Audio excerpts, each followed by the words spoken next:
हरे कृष्ण. भगवद्गीता अध्याय 2 सांख्ययोग श्लोक 2.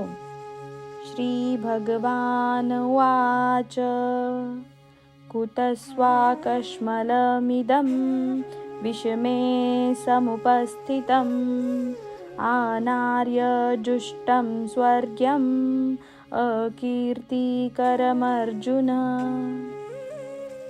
श्री भगवान उवाच.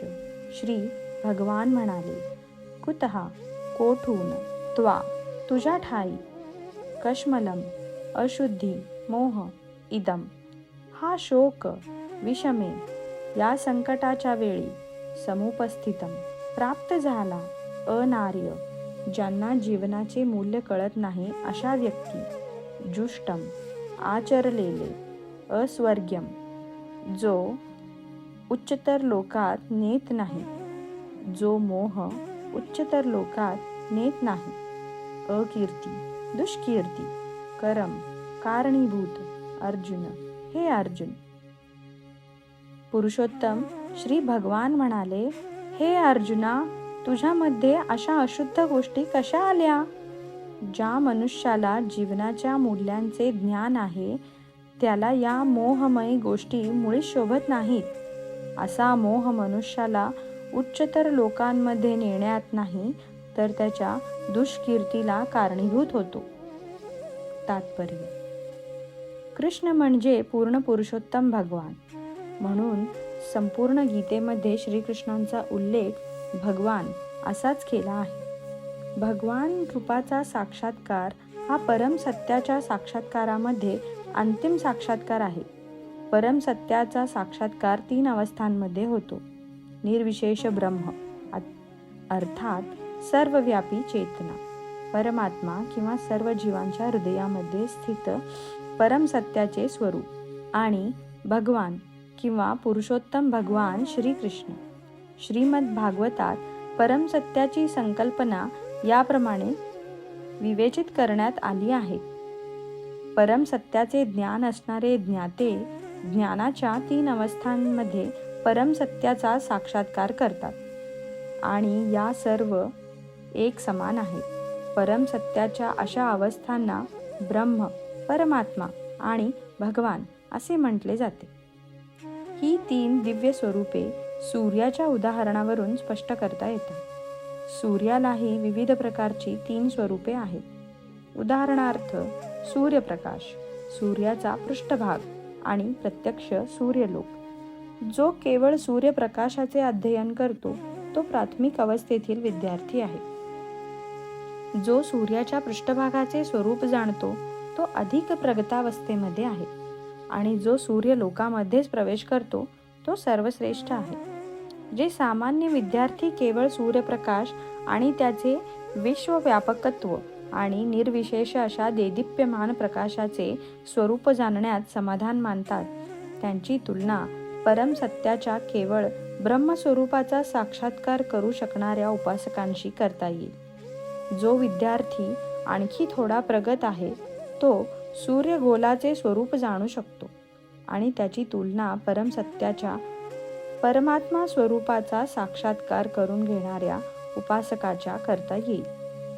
जो सूर्यग्रहाच्या अंतःप्रदेशात प्रवेश करू शकतो त्याची तुलना परम सत्याच्या साकार रूपाचा साक्षात्कार करून घेणाऱ्या उपासकाशी करता येते.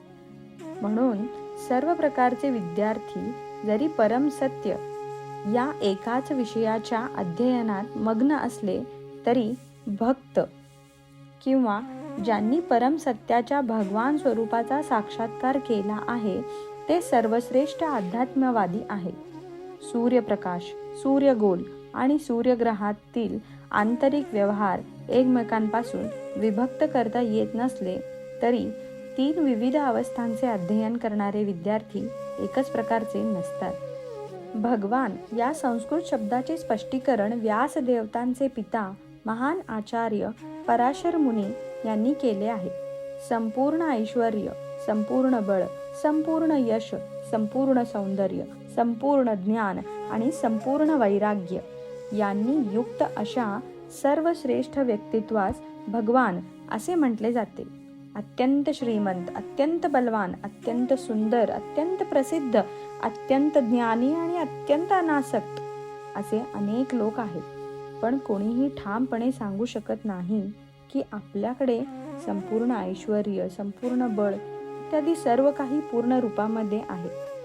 केवळ श्रीकृष्णच तसे ठामपणे सांगू शकतात, कारण ते पुरुषोत्तम श्री भगवान आहेत. ब्रह्मदेव, भगवान शिव, नारायण किंवा कोणत्याही जीवाकडे श्रीकृष्णांइतके संपूर्ण ऐश्वर्य नाही. म्हणून स्वतः ब्रह्मदेवांनी ब्रह्मसंहितेमध्ये स्पष्टपणे सांगितले आहे की श्रीकृष्ण हेच पुरुषोत्तम श्री भगवान आहेत आणि त्यांच्या समान किंवा त्यांच्यापेक्षा श्रेष्ठ असा कोणी नाही. तेच आदिपुरुष किंवा भगवान आहेत आणि गोविंद या नावाने जाणले जातात. तेच सर्व कारणांचे परम कारण आहे. ईश्वरः परमः कृष्णः सच्चिदानंद विग्रहः अनादिरादि गोविंदः सर्व कारण कारणम.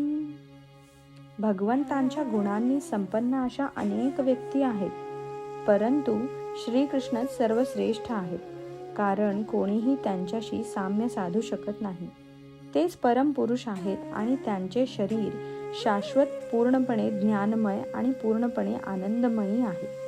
तेच आदिपुरुष श्री गोविंद असून सर्व कारणांचे मूळ आहे. श्रीमद भागवतात सुद्धा पूर्ण पुरुषोत्तम भगवंतांचे अनेक अवतार सांगितलेले आहेत, पण श्रीकृष्णांचे आदिपुरुष श्री भगवान असेच वर्णन करण्यात आले आहे आणि त्यांच्यापासून अनेकानेक अवतारांचा विस्तार होतो. एते चांश कलह पुंसः कृष्णस्तु भगवान स्वयं इंद्रारिव्याकुलं लोकं मृण्डयन्ति युगे युगे. या ठिकाणी उल्लेखलेले भगवद अवतार म्हणजे भगवंतांची विस्तारित रूपे आहेत किंवा त्यांच्या विस्तारित रूपांची अंशरूपे आहेत. पण श्रीकृष्ण स्वतः पूर्ण पुरुषोत्तम भगवान आहे. म्हणून परमात्म्याचे आणि निर्विशेष ब्रह्माचे उगमस्थान असणारे श्रीकृष्ण हेच पूर्ण पुरुषोत्तम भगवान परम सत्य आहेत. पूर्ण पुरुषोत्तम भगवंतांच्या उपस्थितीत अर्जुनाचा आपल्या नातलगांविषयीचा शोक हा निश्चितच अशोभनीय आहे आणि म्हणून श्रीकृष्ण कुतः म्हणजे कोठून या शब्दात आपले आश्चर्य व्यक्त करतात. आर्य म्हणून जाणल्या जाणाऱ्या सुशिक्षित समाजातील व्यक्तींकडून अशा प्रकारचे दौर्बल्य कधीच अपेक्षित नव्हते. आध्यात्मिक ज्ञानावर आणि जीवन मूल्यांवर आधारित असणाऱ्या समाजातील व्यक्तींनाच आर्य हा शब्द लागू पडतो. जीवनाविषयक भौतिक संकल्पनेने पछाडलेल्या लोकांना जीवनाचे ध्येय हे परमसत्य श्री विष्णू किंवा श्री भगवान यांची प्राप्ती आहे याचे ज्ञान नसते. ते भौतिक जगाच्या बाह्यकारी रूपाद्वारे आकर्षिले गेल्यामुळे त्यांना मुक्ती म्हणजे काय याचे ज्ञानच नसते. ज्या लोकांना भौतिक बंधनातून मुक्त कसे व्हावे याचे ज्ञान नसते त्यांना अनार्य म्हटले जाते. अर्जुन क्षत्रिय असूनही त्याने युद्ध करण्याचे नाकारल्यामुळे क्षत्रियांना नेमून दिलेल्या कर्तव्यांपासून तो भ्रष्ट होत होता. अशा प्रकारची भ्याड वृत्ती अनार्यांना शोभणारी होती. अशा रीतीने कर्तव्यभ्रष्ट होणे एखाद्याला आध्यात्मिक जीवनामध्ये प्रगती करण्यास सहाय्यक तर होतच नाही आणि या जगतामध्ये कीर्तिमान होण्याची संधी सुद्धा त्याला मिळत नाही. अर्जुनाची आपल्या नातलगासंबंधीची तथाकथित करुणा भगवान श्रीकृष्ण मान्य करीत नाही. हरे कृष्ण.